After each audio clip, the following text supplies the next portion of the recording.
Hello, Talk fans, and welcome back to the No Coast Defenders. We have lost Tim to the void, unfortunately. Hopefully, we'll get him back in the near future, but he's got a lot going on, and we wish him the best right now. And of course, Dan got hit by a car, emergent care with his daughter, and I got 3 hours of sleep. So somehow I have the best of it right now. But we are all thriving and surviving. okay. We are going to get to Suicide Squad in a minute, but I just wanted to talk some news that's come out since we last spoke when we wrapped up Loki and talked Black Widow. The biggest one, of course, being about Black Widow and the fact that Scarlett Johansson has sued Disney because of the release on Disney Plus and the fact that her deal for the movie was heavily loaded on the back end, much like how Robert Downey Jr. was. And I think he made considerably more off his last couple of Marvel films before. And of course, Disney went the classy route in all of this and decided to release how much Scarlett Johansson made and throw some slander her way. What are your overall impressions about this whole fiasco? I think the writing's on the wall when Disney cited COVID as their reasoning. That basically admits guilt that, yeah, they're screwing ScarJo over and they want you to be sympathetic because COVID exists. They weren't saying, no, we didn't do that. They haven't said, she's got it wrong. They've just said, well, COVID's going on, so it's a different circumstance. So a contract is a contract, last I checked in the United States. And good for her and good for everybody else chasing people, because you know what's different between this studio and Warner Brothers, which I never thought I'd be comparing the two and leaning towards Warner Brothers. But when Patty Jenkins said, you're not releasing this movie streaming, they said, we'll restructure your contracts that you and Gal Gadot get paid for streaming, as they should. Disney just said, give us all the money. So I'm glad that ScarJo and anybody else is following suit. I think I saw a few other people are also following suit. Namely, women are following suit, which I think is important, because had this been Shang-Chi or Spider-Man or Doctor Strange, I don't think it would have happened the same way. But I think the female lead part of it does have a lot to do with that as well, in terms of making bank on it. And I just look at where they've made their concessions, where they haven't. That's why I've said that. So good for her for speaking up. Good for her for attacking them. It's not even about the money. It's about the principle. It's about honoring a contract, and I'm all about it. Yeah, I'm with you. And the fact that Disney's attack was to mention her base salary for the movie and throw COVID, like, oh, you guys are still unemployed. And that's just a low attack, because her base salary is still way less than a male peer, with the exception of like Robert Downey Jr., because she was in that pay range. But Robert Downey Jr. got his back end. So her deal should have been. And the crazy thing is, we paid $30 on Disney Plus to watch this. Mm-hmm. So why isn't she getting some of that back end? Like, that's how they should be restructuring these contracts. So this isn't just about Scarlett Johansson. This is about how the movie industry as a whole is going. I mean, I think we still have years before the big blockbuster is over with, like, because there's a different experience in going to the movie theaters. But at some point, streaming is going to become the more prominent way to watch these films, even in a non-COVID capacity. We see Netflix just hands out giant contracts to their people, but there's not a second paywall on Netflix. Right. And there's not a second paywall on HBO. And you can make the case that Warner Brothers somehow took more flack for doing the right thing because of the number of directors and creatives who came out against this idea and said HBO Max was the worst streaming platform, which it's not. That is Peacock. Not at all. I love HBO Max. I'd also like to point out, ScarJo made $75 million off of the MCU movies. $75 million. Now that sounds like a lot, but how many of those movies that she was in grossed over $1 billion? So, and I get that everybody has to get fed, but somehow Don Cheadle's making $7 million per fucking movie, and there's a big discrepancy there. So, not to knock Don, I love Don Cheadle, I love his contributions, but his 4 minutes of dialogue as opposed to her entire stream in the MCU, it's a bit different. So I've often been a big proponent of fuck Disney. That's never changed, despite the fact that they produce all these films I love and shows I love. I just, good for them for combating it. And all they really needed to do was say, hey, we'd like to restructure your contract. And I imagine she would be like, you know what, good idea. How hard is that? Yeah, because it's with the restructure, she's gonna take less. She's gonna take less because the back end of these movies is in this insane deal. But at least it's a good faith gesture on their behalf. I think the thing that's lost in all of this is that Kevin Feige loves ScarJo. Mm-hmm. So you know this is higher up above him. And I'm hearing that he's upset about all this because of how much he loves ScarJo and he wanted her back. And that seems like that ship has sailed. But anyone who's falling for that, oh, she made this much money, it's COVID narrative, it's all bullshit because much like with all the major corporations, especially in media, they made so much fucking money off of us in the pandemic that they should be sharing the wealth. I mean, we've got billionaires going to space, sort of. Yep. They're not going much further than Chuck Yeager did, but they're going. I didn't foresee her working with them again, but I also didn't foresee Kevin Feige being like, you know what, I'm ashamed of this. I'm embarrassed by it. Because I think we had discussed this before. He was adamant about it not going streaming. And when asked why, he said, I've got a lot of reasons.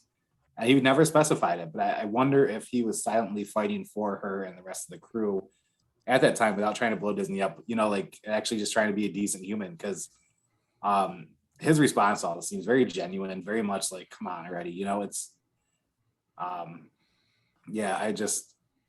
wonder how much of that was fighting for them because he's about the only person at the studio that she didn't put on blast throughout all of this.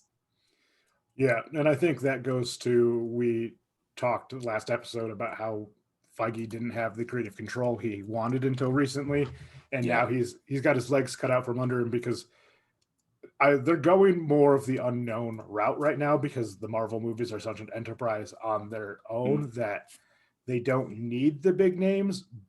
But if this is how they're going to treat Scarlett Johansson, one of the most recognizable people in the world, then they could do this to anyone. Well, the interesting thing too is, so like just this past week, James Gunn he didn't trash Marvel or the MCU. He kind of critiqued a bit, when asked about his process. Kevin Feige's now done it. Some of the actors have done it. It's not unraveling by any means. They're still going to be $1 billion corporation, but this whole kumbaya, great place to work, great team thing is kind of dwindling now that base is gone and everything's splintering off into its own sections and everything else. It's almost like they got too big for themselves and nobody can play nice together anymore. And I think that Scarlett kind of opened up that box in terms of like, hey, we're going public with this now, but it seems like it's been fractured for quite a bit, between Sony. I remember I was talking to somebody about this, I think 2 years ago, when Sony and Marvel were kind of coming together for the Spider-Man stuff. Sony studio saying one thing, Kevin Feige be like, no, fuck you guys. And then Disney be like, well, if we can get it. And so it's been a very interesting project to watch, an interesting process. So I think that one-time stronghold Feige had over all of this, and even, the Rousseau brother involvement and stuff, it's all kind of dwindling by the wayside in the name of, I guess you could say, capitalism in a lot of ways, the money, the profit. And so the creativity seems to not matter to them as much as how much can we pump out right now. And that's really sad. Yeah, I don't disagree. And I think the other thing for the Black Widow franchise is this, right or wrong, depending on which side you're on. Because if you're on the side of Scarlett Johansson, you're right. If you're on the side of Disney, you're wrong. So, but this is going to put a sour taste in people's mouths for Black Widow. And this movie was super uneven. And part of that was because they were trying to set up so much more and also like fill in a gap in the middle of a franchise where we've already moved past. So, but I mean, so how does this look for a Black Widow like series spinoff? Like, how are we going to look at Yelena's widow? So this puts a really sour taste. And honestly, those people are going to want to come back. The paycheck is too good, but like, who's to say they didn't really love working with Scarlett Jo and are like, well, fuck this. I don't want to go back to a franchise that screwed over Scar. The point I raised with a friend, because he was very adamant, like, it's no big deal, whatever, they're already overpaid. I said, so we just had a movie that was about women's empowerment, taking back themselves and autonomy and, equity, equality. And then they just fucked over every single woman on that cast with the profit sharing. And not just ScarJo. She's speaking for every single woman on that cast and every single cast member as well. Even like David Harbour and things like that. But Florence Pugh, you're all about this kick-ass woman to make you dollars at the box office. And then you're going to turn around and give them a middle finger and screw all of them out of their rightful money. So like, I said something didn't feel right about the movie to me. And yeah, maybe I didn't know it. In hindsight, I said, I didn't feel like they really empowered the women, but in reality, they definitely didn't. So big middle finger to Disney for all of that. Well, not even on this movie. Like, this lawsuit is going to, one way or another, set a precedent, not just for Disney, but all the movie studios and all the streaming services. I mean, not Netflix so much, because Netflix is only putting things in theaters they think have Oscar contention. Right. Or with the weird exception, like Kate is out next month and it's going to do select theaters. I don't know if they actually think Kate's got a lot of Oscar potential, maybe for editing or something, but even they cover their bases when it comes to paying their people, so somehow Disney just thought they're too big to fail, and this grounds them a lot, and I love it. Yeah, I don't disagree. You mentioned James Gunn not too long ago, so I do just a small little bit, but the Guardians of the Galaxy Christmas special is going to be canon. What are your thoughts on that? It quickly went from a throwaway to holy shit, this is going to matter. This could be really cool kind of thing. For some reason, whenever I hear Christmas special, I think of the old Star Wars Christmas special, and that's all I can think about. And so in my head, knowing how much he loves that stuff and how he likes to tend to get campy at times, I was like, oh God, this is going to be dreadful, but I'll watch it. Now I'm overly optimistic. I'm like, this is going to be amazing. We were just talking about this in the comic shop last week. And I'm excited. I think it's going to be really cool. And I think it's an opportunity to, initially it was teased as a half-hour Christmas special. I'm now thinking it's probably going to be more on a movie level time frame, maybe like a hour and 15, hour and 20 minutes is what it sounds like it's going to be for runtime. There's a lot they can do in that time, especially when bringing in the Ravagers. And he has gone on record as saying he's exploring Rocket's story for the rest of his tenure, because he's only on for that third movie. So that could be a good introduction into Rocket's world in a fun way. So there are so many possibilities. I'm just really looking forward to it. Yeah, and at first I saw this and I was like, wait, because you're right about the Star Wars Christmas special. That from the beginning was what this was supposed to be. This was supposed to be a throwback to that. And I was like, wait, why would they make this canon? And then I forgot the Star Wars Christmas special was canon, and that is where we got the introduction of Boba Fett. So it makes sense that they would announce that this would be canon. And now look at Boba Fett. He was part of The Mandalorian and now is going to be his own series. So it made a lot of sense once I thought about it. They would go canon. And this is going to be a James Gunn heavy episode because we're going to get to Suicide Squad in a minute. But I thought this would be a good time to go over what the upcoming DC projects are and see what amongst those you're potentially looking forward to. We all know your DC love, so but then we'll get back to Suicide Squad. But so this is from Screen Rant, so I don't know how much is going to be correct, but this is their 19 movies. Yeah, they're okay, but I mean, they have the editing of my newsletter, one person newsletter, so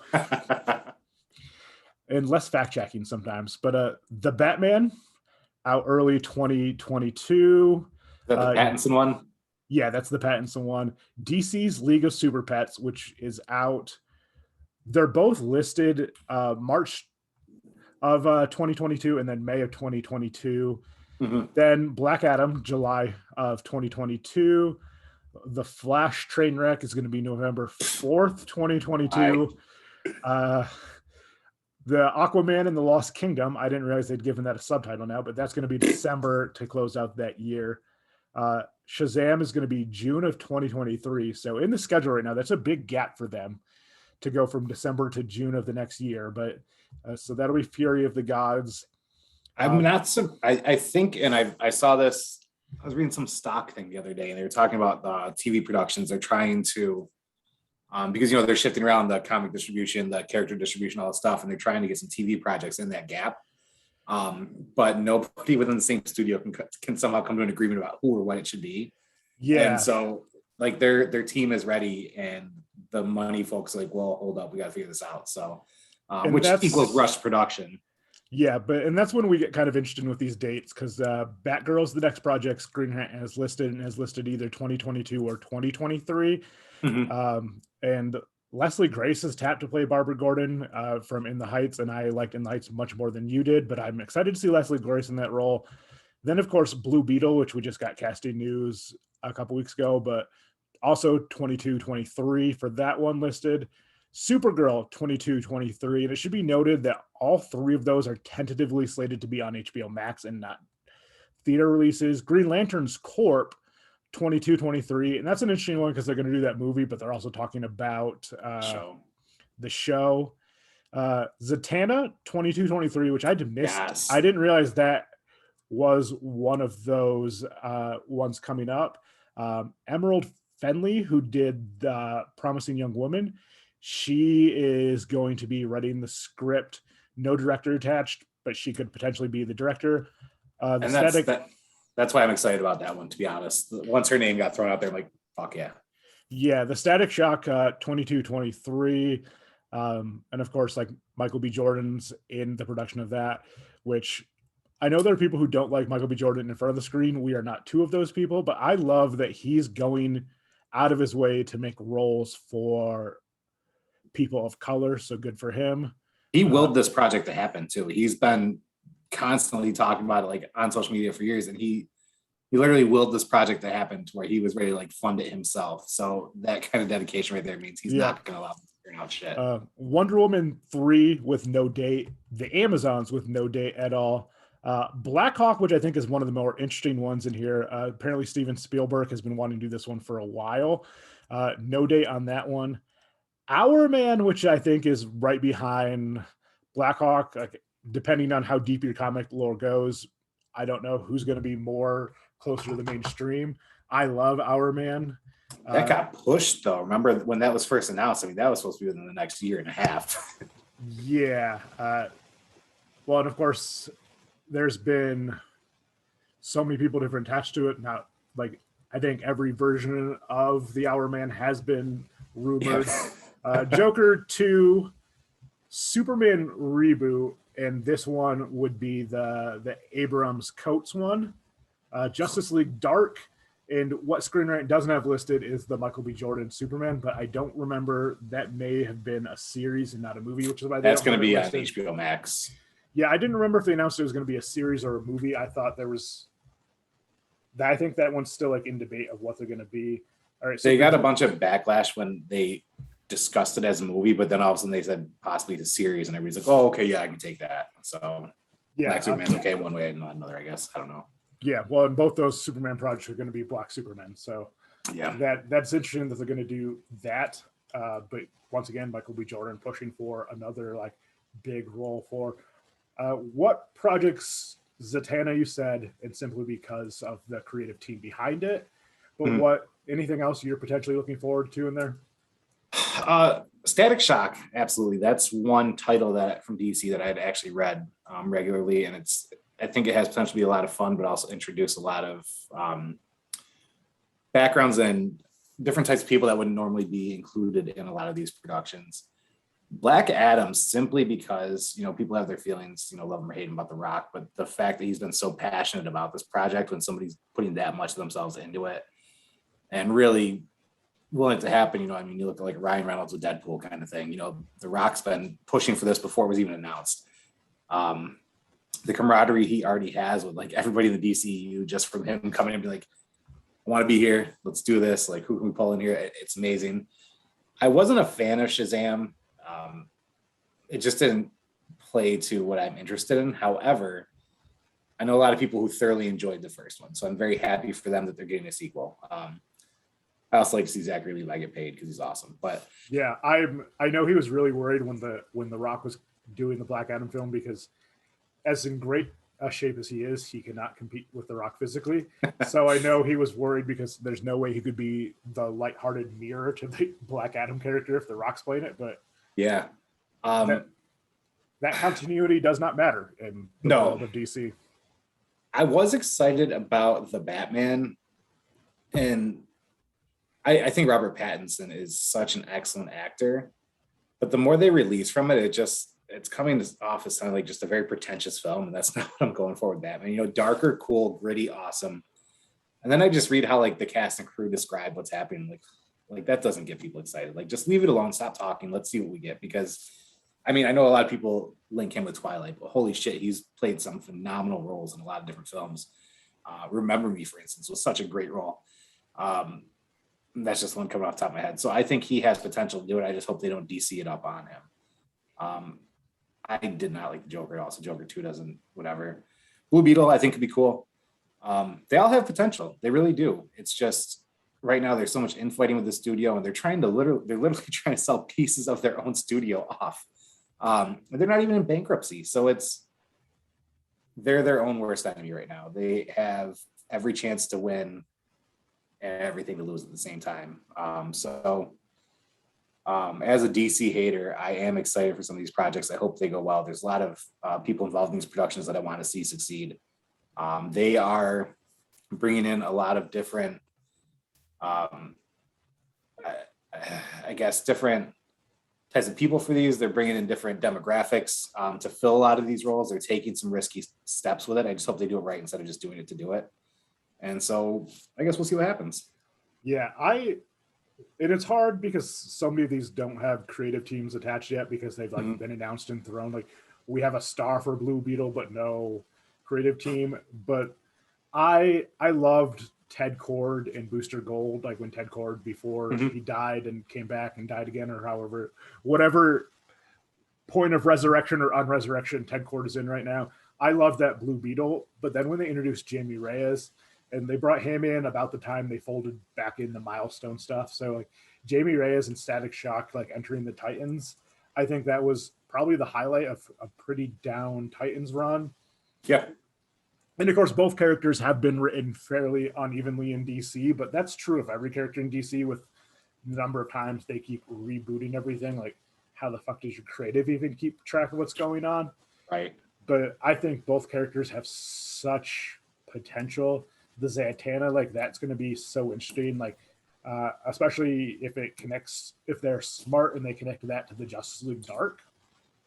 And this is an interesting thing because they're going both ways of this. I know our buddy Tim, he very much thinks that they need to get the big three right before they can do other things, whereas I was of the other opinion, like do the big whatever you're going to do with the big three, but like let's branch out into some more interesting characters because how many Batman and Superman iterations do we need?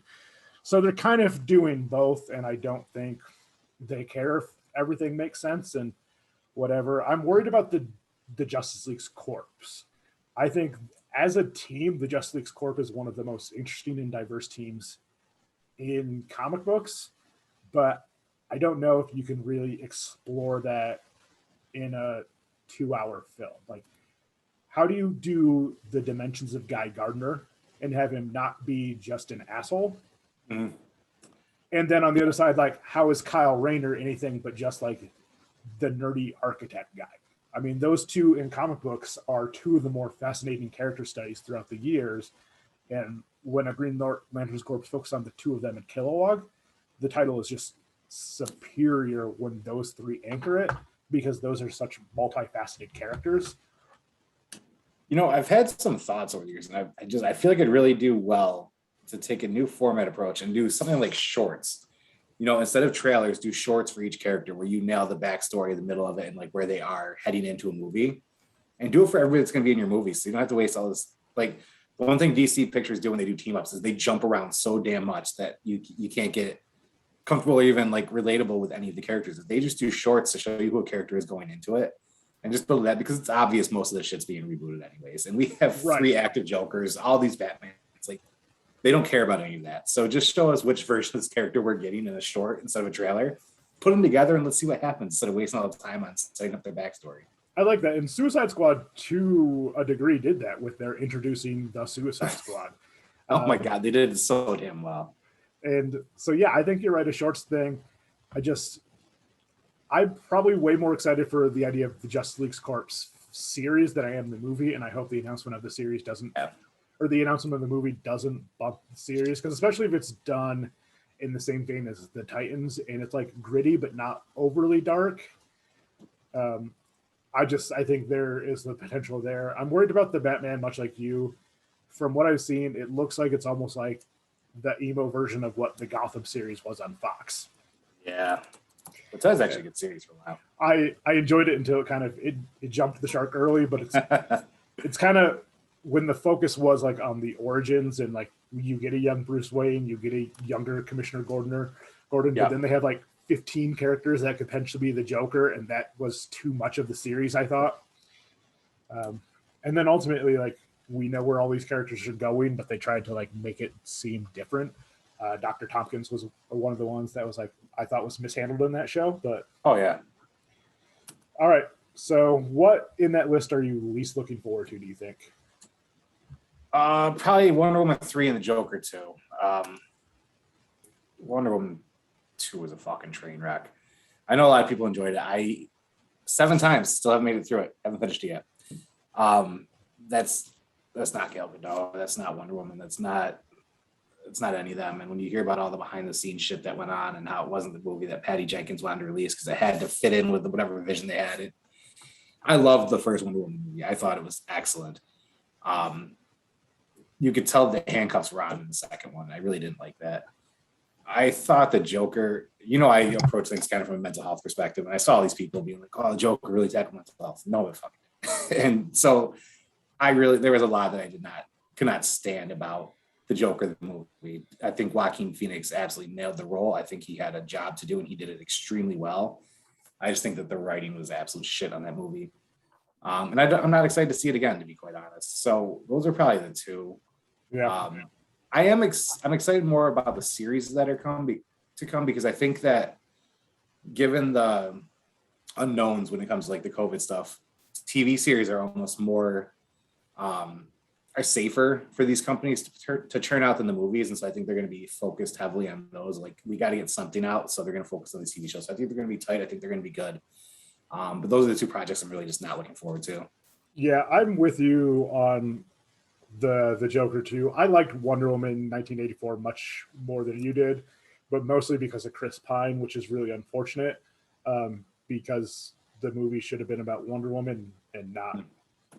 But Chris Pine was the highlight of that movie, and I didn't mind. I enjoyed Kristen Wiig's Tigra.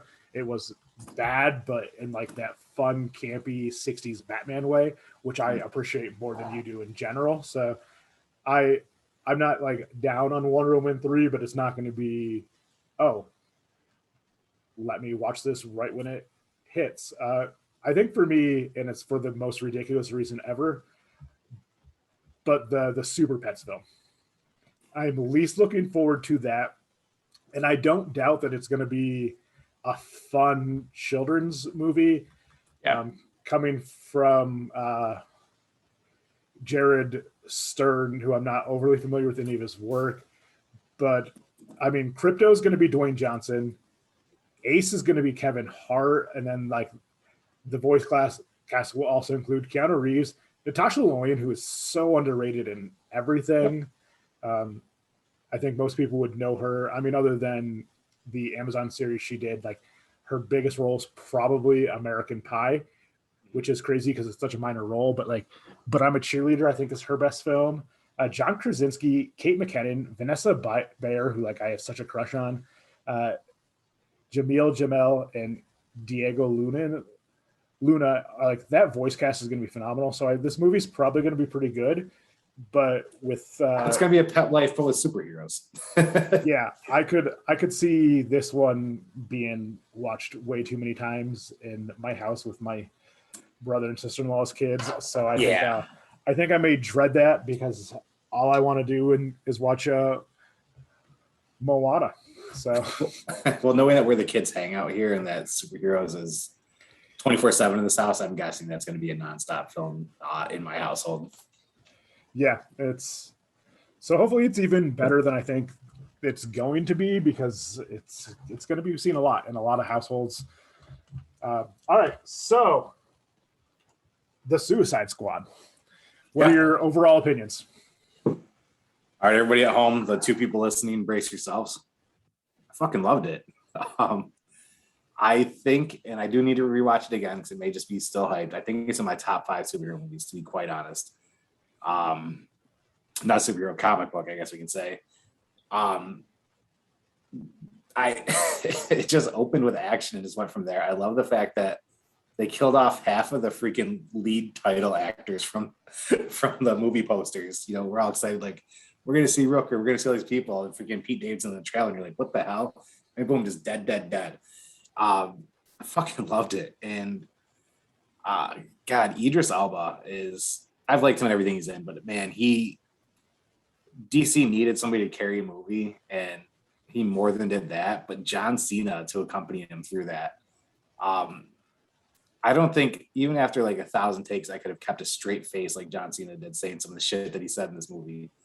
God, it's just so good. So throughout all the time, I've despised Harley Quinn as a character in the comics, just so toxic. I have not liked the portrayal in the movies, not because Margot Robbie doesn't do a good job, but because they write her awfully.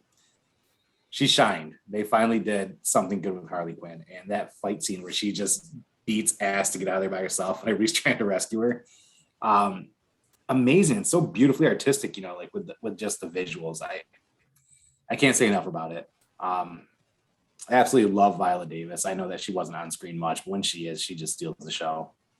And I don't want to steal all the thunder right now. I have so much to say about it, but I think that the story as a whole is complete garbage, and I didn't even care. Like, the story meant nothing to me because it was just so fun. I don't think the story was supposed to matter. We were supposed to care about each of these characters and their journey, and I did that. I actually gave a shit about King Shark and his feelings, you know, like, and he was so lovable. James Gunn has a way of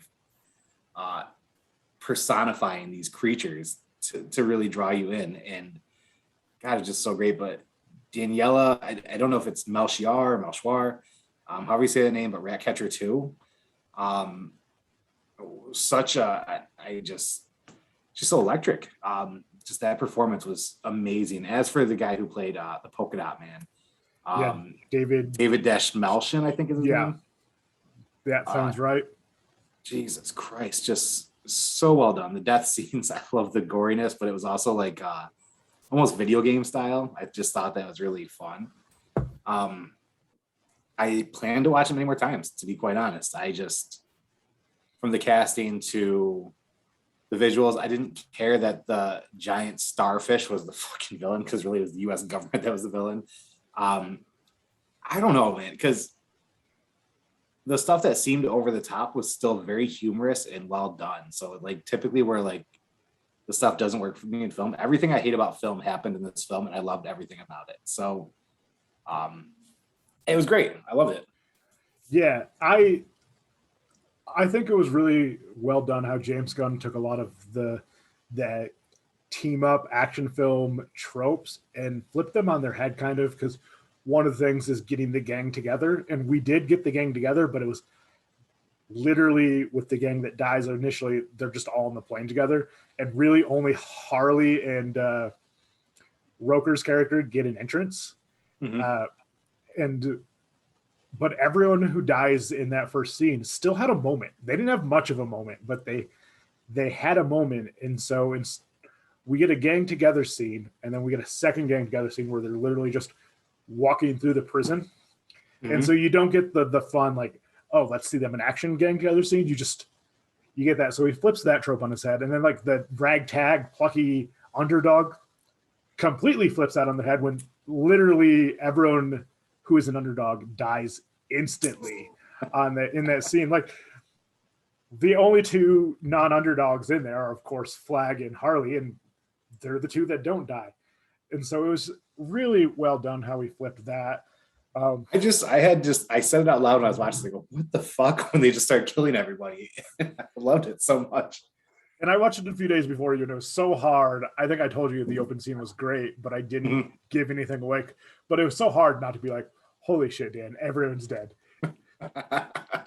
One of the things I really liked about that scene when everyone is dying, though, is watching everyone working in the analytics of Task Force S, taking bets on who's going to die first and who's going to die, like, when and everything, just to remind us that, yes, these are criminals. They've done evil things. I mean, they mentioned Weasel eating children. But how great was Weasel even? Yeah. but then everyone behind the scenes is evil. And so then when they turn on Amanda Waller at the end, you're like, oh shit, how far did she take this? That even these people that are sitting there casually watching others die are like, oh yeah, no, you've gone too far.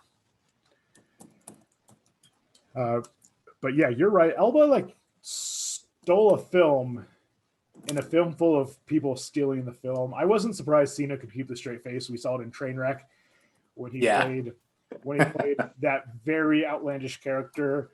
And I am a pro wrestling fan, but for me, that was when I became a John Cena fan. Was in Trainwreck, especially knowing that that character is loosely based off a coworker of his that did date Amy Schumer in real life.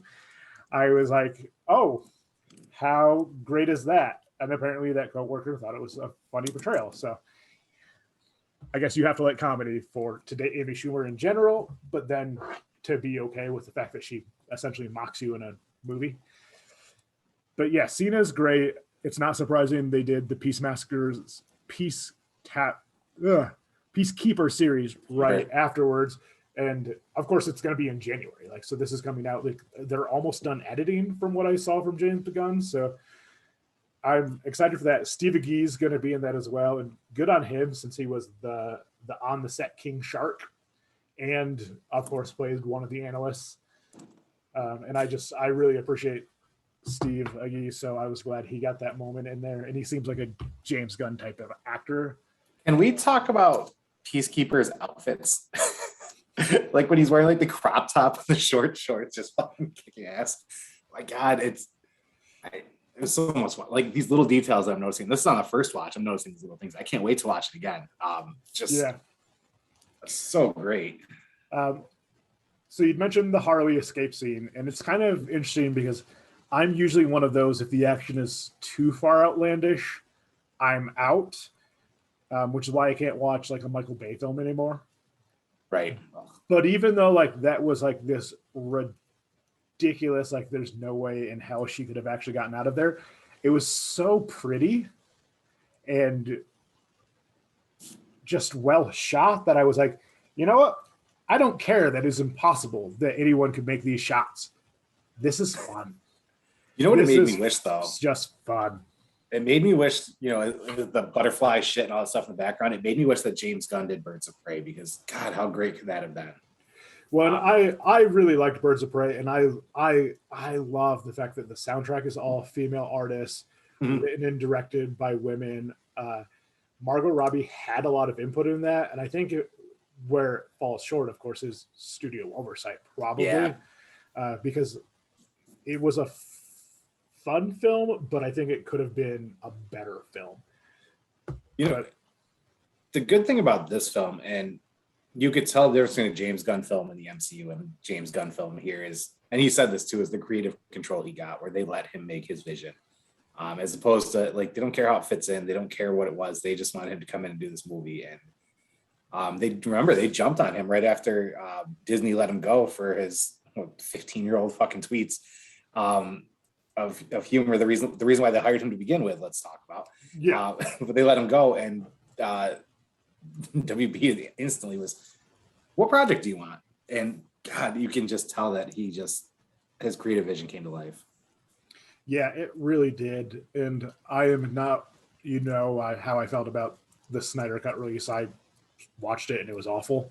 But I am interested in what an Ayer cut would have been, although I'd like a lot less of the cast in in Suicide Squad versus the Suicide Squad. I thought this was a better cast. Will Smith is phenomenal, but Will Smith just collecting a paycheck, I don't care. Like, it never seemed like he gave a shit about the role. I love Will. I'll watch anything he's in, but this just didn't seem like that thing. And but I also wonder, a lot of the crew look at all the shit that was going on during that time, like Ray Fisher and just all the drama that seemed to be going on behind the scenes. Nobody's backing Gal Gadot. She had to threaten to walk off of projects. A lot of turmoil. So to be a big star in a what feels like a failing studio, that takes a toll too. So I wonder how much was not wanting to be there and how much was like, holy shit, it's fucking train wreck here every single day. And I remember reading like Jared Leto was trying to get people together and they just stayed in their trailers, and then he started doing his weird shit that he does to get into the mindset of a role that he was in for 4 minutes 30 seconds. Yeah. But sending weird shit to people and stuff, and they're already screwed with everything going on. It was a beautiful disaster in the most ugly manner. Yeah, well, and I'm not a Leto fan, not as an actor, not as a musician, definitely not as a Joker. So, or as a human, but that too. Yeah, Leto is a walking vanity project and not for a good cause. So I'm not a Leto fan. So if he's in more of the Ayer cut, I want even less of that, because that was the worst part of the Snyder cut, was they forced him in there. Like, this film, you mentioned like the Ratcatcher 2, I'd read a speculation that it was like the one character James Gunn knew he couldn't kill I was just reading that, yes. Which is fair. Stallone was the perfect voice. I know he was the third voice, but he was the perfect voice for King Shark. But mostly because King Shark was also the perfect bumbling character for Stallone.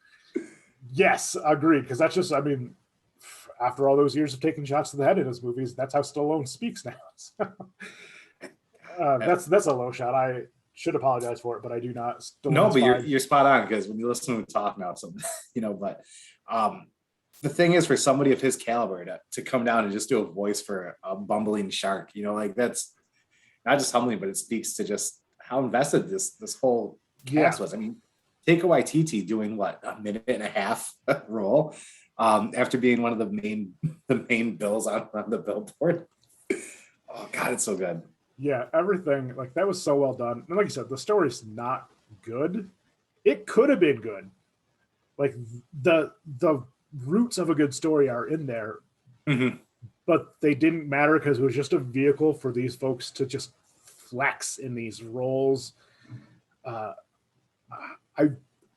think Polka Dot Man was the person I would have told you I was going to be the least likely I'd become a fan of at the end of the movie. Oh my God! But I fucking loved him. We probably should have given spoilers. We never do here, but this one, since it's behind a slight paywall or in theaters during the code, and we should have given people a chance. But whatever. If they listen to us talking about Suicide Squad, that's on them. But like, his death, I think, got me the most. The Flag death was awful too, because it's just like, in a short list of people I thought were definitely making it out of the film, it was Flag, Quinn, and Peacekeeper. Like, I don't know why I enjoyed it so much when he died, to be honest. I was like, yes. I'm just curious. I just liked that turn of Flag, who'd been leading the Suicide Squad, and I liked the implication that there's been plenty of missions between the one we saw in Suicide Squad and this one in the Suicide Squad. Yeah. So we know Flag's been doing this. We know every time Harley ends up back in prison, she's been doing it. Clearly, Boomerang's, like, Jot's been doing it, which is kind of interesting because Harley gets so excited to see him. So I think he was another, like, before the film, I was like, yeah, Boomerang can die. Like, Boomerang dies in the comic books all the time, I feel like. So he was on the list that I thought was definitely going to die. And then when the Harley gets on and she's like, oh, hey, Jot, and like, they're just chatting, I'm like, oh, he's clearly just going to be around for a couple more movies. Because it did feel like in that beginning, like, okay, half these people are going to die, half of them are going to populate the movie. And I was a little suspicious when Alba and Cena are not on that plane, and I'm like, okay, what's going on here? But I still didn't see the fact that that whole team was going to get wiped out. So I'm like, cool. It's a good turn when I can be suspicious of something and still not catch on to what's going on. If you did catch on to it, good for you, I guess. But you missed. I had no idea. I actually, like, almost stood up. Like, I jumped to the front of my cushion, like, what the fuck? And in the best way possible. I loved it. Yeah, I mean, the scene when they go through the rebel camp and everyone gets a moment to shine as they're killing, who are essentially the only good guys in the film. Yeah. But especially when it's just going through Peacekeeper and how am I blanking on Elba's character's name? Like, it's a character that's been in the comic books for forever. The character you mean? Yeah. Oh, Bloodsport. Bloodsport, yeah. I just knew it's not Deadshot. One of the other mercenaries who's just like Deadshot. I like when he just would randomly wear his helmet at like the oddest times, like for no reason. Yeah, he's in like a tank top and his helmet. Like, yeah, he puts the helmet back on. Like that's all he puts on. It's it was interesting though, like that camp scene and stuff. And this is why I say the story is so horrible. It's like she comes out and it's like, oh, you killed my entire family. All right, how can we do this? Like it's just the evil of all of it has outweighed everything else to the point where like none of the characters are even phased by anything at this point. It's just like, all right, I can't get any worse. Yeah, they're like, oh, we didn't see anyone. But just that whole like the shoot off between like just taking turns killing people as they're walking through. And when Cena says the line about,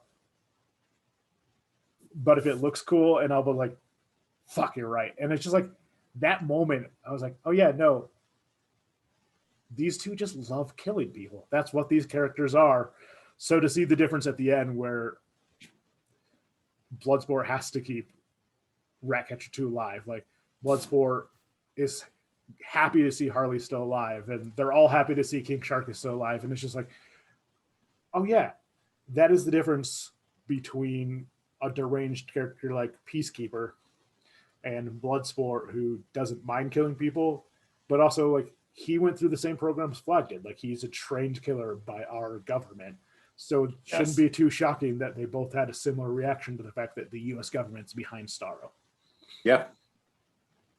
Yeah, it's interesting. This is one of those ones where it's I have to think about like what would I have changed for this movie, and I feel like it's one where we either had to sacrifice what we got to have a solid story, or sacrifice the story to get what we got. And I think that what we got was so fun and advanced whatever story they need moving forward that I can totally accept the fact that the story wasn't there. Because I like to look at this. There's a bunch of little vignettes in here that comprise the whole thing, and I don't think you've ever heard me say this. I just had a lot of fun with it. I plan to watch it again and again, to be quite honest. Yeah, I agree. It was just a lot of fun.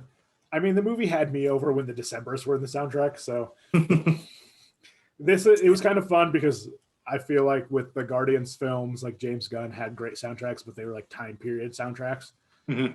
And so to hear him just be able to put whatever catches his fancy and use it correctly, like the Decemberists shouldn't have worked on this soundtrack, but it did. I was like, oh, Colin Malloy's voice does work somehow in the Suicide Squad in the middle of the jungle as they're assassinating people left and right. Like, right. It was everything about it, I think, was so good in the way it needed to be, as this was the definition of a popcorn flick. And I think I almost think that's been lost in superhero films since the Keaton Batmans. Like that was when they became like serious films, because like the Reeves Superman films were popcorn films. Oh yeah. Not quite to this extent, like nothing is to this extent, but that I think there's been too much prestige, and that's not a bad thing, but just to see like a fun, oh, this was like the Ocean's 11 of superhero films. He wasn't setting out to win Oscars for anybody. He was setting out to make a good and fun movie, and he executed so well.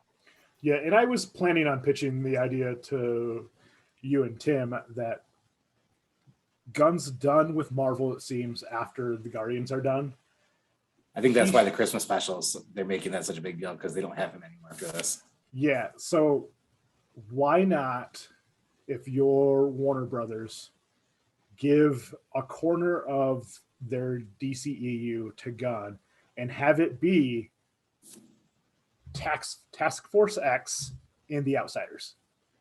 Because, I mean, the resolution of this movie is that these members of the Suicide Squad are no longer wanted criminals. Yeah. So why not morph them into some version of the Outsiders? You can bring Katana back, and you can do Katana right.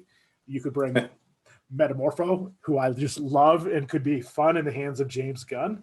Oh yeah.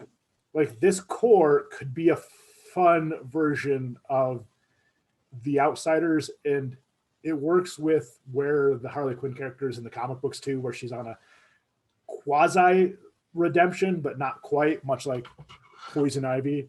it's always interesting. I think one of the favorite jokes is that the Batman female villains are kind of right. Oh yeah. So I could see that being a fun version of like the Suicide Squad and like a crossover movie where Waller hates these folks and maybe orders someone on her Suicide Squad to try and take them out. But I think it could just be interesting. Whether they do it or not, who knows? They'd have to probably listen to this because I don't know if the idea's crossed anyone's minds. So maybe one of our two listeners works at Warner Brothers. I was reading James Gunn, not reading, I was listening to some things he'd said over the last year, and he mentioned liking this idea of being a freelance guy because they question, you're not just at Marvel, you're DC and all this stuff. And at one point he referenced, well, let's get an indie project, so I think he just loves the fact that now nerds on both fronts have seen him. So now it's like, why not go do something for Boom Studios or, Image Comics or something like that? Like, let's just keep rolling. Cause he has an affinity for the comic book stuff. He clearly loves it all. And he can bring a lot of obscure characters to life. Like, I'd love to see him do the Max. Like, how cool would that be? Something like that. The Max is a good one. I was trying to think because I think Spawn is a little darker than I would want him to do. Mm-hmm. But the Max it's just as dark as the Spawn, but it's more absurd. So yeah.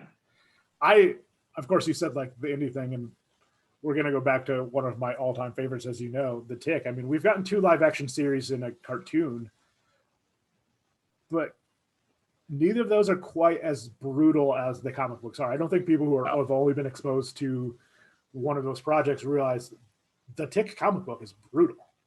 Yeah. The sarcasm hasn't shown through either on any of the stuff we've got, really. Yeah, it's all puns, and I love a good pun. But I mean, even in the 2 live action series, they just kind of reword some of the same puns in that first season on Amazon that they used on the Fox series. So it's definitely did. Which is fine that they still worked. But yeah, a little more sarcastic.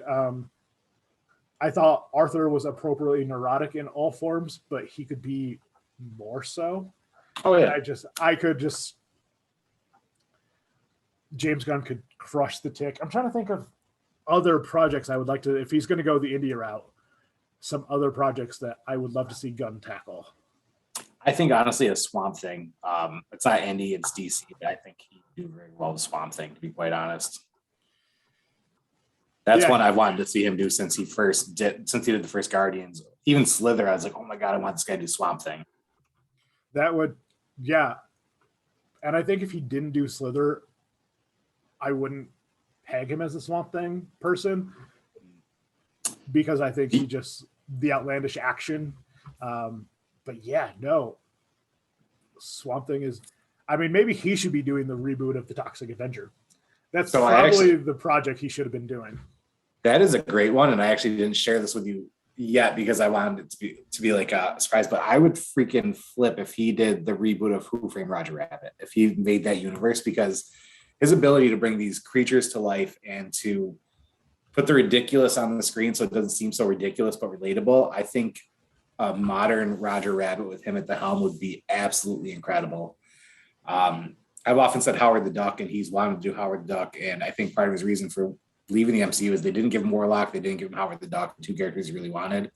Yeah. Well, so there's a couple people within the MCU greater universe who want to tackle Howard the Duck, and they haven't given it to any of them yet. So yeah, and it's kind of weird because for like a quick bonus scene, they cast Seth Green to do the voice. Like, so clearly that James Gunn had plans for it, and there's other writers behind the scenes who have petitioned Marvel for it and just keep being told like they've got future plans.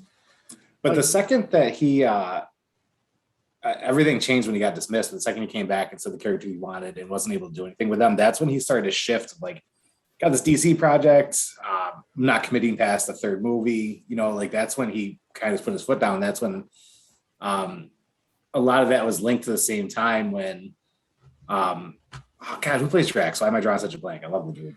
Dave Bautista. That's when he started kind of saying, yeah, I'm done. If you look, like it sounds like it's all from him, but it was at the same time for the 2 of them. And I mean, we remember how much Dave was pissed off when James Gunn got let go, but he came back, he wanted to advance these characters. It was a no-go. And that's when he started taking on these other projects too. So I don't think it's any coincidence. I think that his creative juices are really flowing. He's in it. They said no. I'm going to take my talents elsewhere. Yeah. Taking my talents to Miami. Now here's a wild pitch for him, but what about a dark adult themed Gargoyles film? Oh, never thought of that, but I think that could be a lot of fun. Yeah, just because he's clearly knows how to get the best out of a CGI character. Yeah. And does.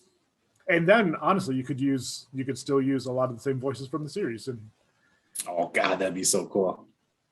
I don't know I don't know if Dark Gargoyles changes too much if it gets dark in the James Gunn voice. Like honestly, if I were to pick a hot director and writer director, Rian Johnson would be the one I think I would want to do Gargoyles, or even a Darkwing Duck in like a CGI type live action combination. I think he does a great mystery thriller, and I think both those series would lean more towards that. But to be honest, if James Gunn's name is attached to something, I'm seeing it. I was really, really hesitant to want to see this movie, simply because of the DC touch, not anything to do with him or the cast. And God damn it, I just enjoyed the shit out of it, and I'm so happy to have seen it. Honestly, I was texting Tim earlier, and I was like, this may sound weird, but I'm still hyped from watching the movie last night. Like, I woke up this morning, I was in a great mood. I was like, not only was it a pleasant surprise, but it was a great watch. And normally I'm hypercritical, and I was trying to think before we aired today of like, what do I have to criticize? I don't like, even my biggest criticism is because other things need to work as a result of it. So I'm like, wasn't a perfect movie by any means. But it was thoroughly enjoyable, and you can tell the cast had fun. You can tell that the writers had some freedom, that this wasn't tied to how are we building a universe. It was just a movie, and we'll see where it goes. And I wish that more of them would take that approach. Well, and it's interesting too, because so often you hear when a writer director has like a specific vision, they become kind of difficult to work with. But it seems from his projects, I mean, if you look at the folks returning, like Roker and Nathan Fillion have worked with Gunn multiple times each, and they showed up to die within 7 minutes. Fight with fucking arms detached. Yeah. I mean, Nathan Fillion literally was just flopping his shoulders around, making faces, and that's what they showed up for. And now, granted, one of the famous Nathan Fillion quotes is that Joss Whedon told him he was going to make him a character that became an action figure. So I think Fillion will just kind of take a role if he can give him an action figure too, which there should definitely be a detachable kid action figure. Yes. Because the arm accessories is perfect. But at the same time, like hearing the Margot Robbie had a lot of input in what the tattoos were going to look like. She apparently hated the facial tattoo. Yep. And she told him so much, and he agreed. And so that's why there's no facial tattoo. Like she had input about the property of no one change on the back. And I think that really worked. And I think that made me think more of the studio impact of Birds of Prey, because Margot Robbie didn't like the facial tattoo specifically. Mm-hmm. It wouldn't have been in Birds of Prey. Right. And it makes me think of just how many subtle changes to Birds of Prey could have made that from what I thought was a fun but not good movie to a fun and good movie. I don't think it had potential to get to great, but it could have been fun and good. And sometimes that's all I want in a film. I'm going to be honest, and I think I said this when you and I and Tim rewatched like the Batmans and stuff. If they let the creators create, they have the potential to have a really beautiful universe. But if they try to tie it to the Marvel formula, they're just destined to fail. And this is an example of that, where the creators created, the artists showed up and did their craft, and we were rewarded for it, and so are they. So I hope they let that be a lesson. You know, the next time they try to put Patty Jenkins in a box and say, we need you to do this for our extended universe, or the next time they say, no, we need Aquaman to be bubble guppies with a love story. Like, let these creators create, because they have a lot of talent behind the lens in the writing rooms, even the actors who are so committed to these roles. And I think bringing Gunn in there, bringing Dwayne Johnson aboard, letting Michael B. Jordan have a voice, I hope, at least I don't know that I think, but I hope that they're finally letting that happen after, God, 12 years of just complete failure. So Well, and even though I've said many times that I'm not a fan of like keep bringing back different Superman and Batmans with different actors or anything, I'm excited for Coates to take on a Black Superman. I thought his Black Panther run was different, but I thought it was really, really good and cerebral. And I think a Coates Black Superman is something we need in this world today. Yeah, the only thing about Ta-Nehisi Coates is it's an acquired taste on many levels. I loved his Black Panther run, but it's one of those things where I hope that they have him on the panel or the crew for like a show leading up to it or a movie, because it's a style that you have to get used to. Yeah. And so to come out for a one-off on what somehow apparently people haven't read comics to realize that it's a real thing. They're not just making Superman black, but whatever. Fuck those guys. Yeah, no, there's multiple Black Supermen in comic books, and both these projects are going to be based on different Black Supermen. Right, but somehow it's just to be woke and screw people over. No, fuck those guys. So, but to tackle such a thing in his style, it's going to take a bit of an introduction to get people on board who are the casual viewer, the casual comic fan. Yeah. And I don't think it's a discredit. I love him. Actually, I have, I think, 4 books signed by him that are hanging on my wall, including his own novel. I fucking love the guy. Yeah. But again, he's more my style, and he wrote one of my favorite characters. So I hope they do him the justice of bringing him on for some projects leading up to that. Like maybe the first appearance isn't in that film or production, but in something else. And so that people can ease into it, because it is a lot from the beginning. And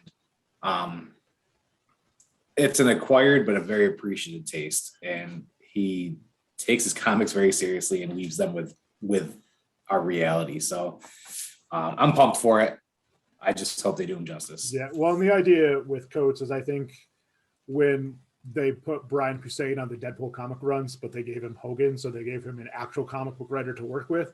I feel like that's what you have to do with Coates, and they did it to an extent with Black Panther. Like, he worked with comic book writers as well, but you need to give him someone who actually writes screenplays. You need to match him with someone who kind of works with his style, but that actually writes a screenplay. And I think that's the best way to handle Coates, because Coates sees things so differently from so many of us. He's just this brilliant man that he's going to need help to make a screenplay work for the main audience. But I'm excited about the potential. You said you didn't have much that you were critical of the Suicide Squad, though, but I have a big one. Yeah. And it's the end credit scene. Because there was a flash when Waller was going to detonate the bombs in the remaining squad, and you see the light is still on Peacekeeper. Mm-hmm. And it's deliberate that the light was on Peacekeeper. Why the fuck have that deliberate scene if you're just going to show us after the credits that he's alive still? I guess I kind of just expected it, to be honest. I did too, since the series was already announced. But I'm like, yeah, leave us guessing. Is it an origin series? Is it going to be like what led up to this? Like, there's so many open questions. If we just get a flash of the fact that Peacekeeper was still alive, I was really lazy. I was lazy, and to be honest, I had here we go again, and so I pretended like it didn't exist, because I didn't want to bring down what I had just enjoyed. I mean, it was shitty. It was stupid. It was, because I remember somebody. I did a Comic-Con yesterday. Totally forgot. So I was there, and somebody's like, "Did you see the end credit scene?" I'm like, "No, I didn't watch it yet. Kind of probably won't watch that." And then the movie ended. I was so excited. I'm like, well, maybe I'll be pleasantly surprised with the end credit scene. Then I watched it. I said, well, that didn't happen. So yeah, and it's torturous, because I don't like end credit scenes to begin with. And I knew this one was obvious. And I knew exactly what it was going to be. Like, I guess I didn't know it was going to be certain analysts are being punished by Waller and sent to go deal with him. I didn't know that extent, but I knew it was going to be, we see Peacekeepers alive in some form. And I was just kind of like, I was disappointed as soon as the Weasel scene ended, because I was like, fuck. And now they're already setting us up for, we're going to do all this jumping around. Like, that's the problem with everything you've been doing. Like, just give us the standard film. We know the series is coming. Anybody who gives a shit knows it, and anybody who doesn't can Google it. Just leave it be. Let us get the series, because much like how a lot of people are saying, like, the Black Widow movie was a throwaway because it's after the fact of everything. Right? We have what we just got. Now we're moving to Peacekeeper. You know, you had us caring, and then if you all of a sudden flash, you know, in January, Peacekeeper show coming, you're like, well, what the fuck's that about? And then you check it out. You know, it's Yeah, if the end credit scene's not there, like we geek out over that quick moment where we saw he was still alive, and then we spend 10 minutes talking about whether or not it's going to be an origin film or if it's going to be that he's still alive, like what's going to happen, and ultimately, how much more satisfying is that? It's so much more satisfying that way. It's a better conversation for us than being like, hey, at least Steve McGee is going to be in the series, like. Yeah. But it is what it is. All right, anything you have before we wrap up? Well, Battle of the Ballots, after a long hiatus, returns. We shoot tomorrow, we air Wednesday, and we have some feedback, and we're pumped to be back. And jumping into the 2000s. I also want to give a shout out to Mad Batter's Pastry in Hudson Valley, New York. They do a lot of gluten-free treats, and they do ship. It's a long story, but a former student who's become a friend of mine, his brother, who's also become a friend of mine. His wife owns the shop. Great mom and pop bakery. It's a time when I'm trying to watch those businesses bounce back, and they do deliver. Gluten-free folks, hit them up. And happy to be back on No Coast Defenders. Tim and I are wrapping our YouTube series of the MCU shows this Wednesday as well. And we'll be on hiatus for a while our man does his thing. And we're doing a giveaway of some Robert Bruno oil paintings, which I know Joe's entered in. I don't know if you've commented on anything to be entered yet, but you may be in there. I haven't commented on anything, mostly because anything I was going to say was going to troll you guys from how like excited you guys are. Like when, not to put you guys full on blast, because Tim's less a part of this. It's mostly just you. But when someone will be like, oh, I love this part. And you're like, oh, that's really good. I'm like, I distinctly remember Dan not being a fan of that. And I get it. You're playing nice to the crowd and opinions can change. But I sit there and read the comments and kind of laugh at how upbeat you are in these comments to people. Opinions have not changed. I just want to let folks feel comfortable commenting. That is good, because I have also put you on blast for the fact that you're so negative on these things that the people who love it have a less chance to talk about it with you. So yes, in my head when I read some of those comments, I'm like, thanks.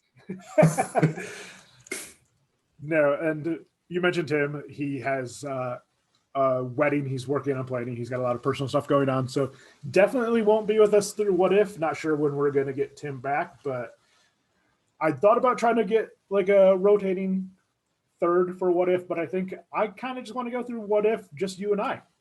Cool with that. What if we do that?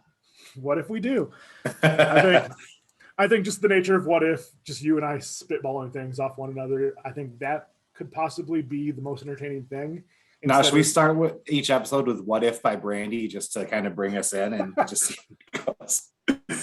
You're going to pay for the licensing rights to that? I'll call my lawyers. No, I'm excited to be back in this episode of Suicide. I'm glad Suicide Squad was good that we could, because if it was bad and you didn't want to come do it, it was just going to be me talking for 40 minutes about Suicide Squad. It feels good to enjoy something for once. Holy shit, it feels good to have finally had a good time watching one of these things. Not just DC, but everything in general just has been such a downer for me. And it felt good to feel good to enjoy something so much. Yeah, just carry that joy to everything else, Dan. We'll see. All right, I will talk to you again. Well, I will be talking to you tomorrow for Battle of the Ballots, but I'll be talking to you again for No Coast Defenders probably next week.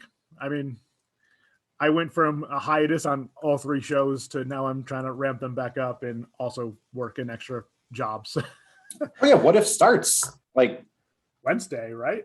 Holy shit, yeah, it does. Yes, I love that for us. Awesome. We'll have to be on hiatus for weeks. I'm on vacation out of town on that Monday. Okay. So we will have to maybe shoot a different day. I can do next week, just possibly not that day because I won't have any internet where I am. I'll be in the middle of nowhere. Yeah, that works. I mean, for the most part, I'll have every day just a giant gap in the middle of my day between jobs. So. We'll work it out. We will be back next week. We just got to figure out the day. All right. Sounds good. Thank you so much, Dan. You can check out Dan's Out of the Comics on YouTube. I might be into Gregory Dilcox on YouTube now because I changed my email address back while I was job hunting, but I'll probably change it back to Cool Points TV. But so Battle of the Ballads with Dan, my brother, and I, and Cool Points TV or Gregory Dilcox TV, Gregory Dilcox on YouTube, and you can see my friends like cool shit. You were actually the last person I sat down and recorded, not the last video posted because my sister got posted after you. But did she go up? She it finally went up. Her talking about parenthood. I kind of wanted. Nice. I meant to post it while she was here, and then with all kinds of family in town, it got away from me. So yeah, I didn't know it went up. I'll have to check it out. Yeah, fun little guest appearance from one of my nieces, specifically the one that belongs to her. So yeah, really fun. Hoping to start filming more of those, but that'll probably be a couple weeks because I'll need to adjust to working 2 jobs again before I throw a third video project I'm working on. So, all right. Thank you so much, everyone. We'll see you again next week on No Coast Defenders. Indeed.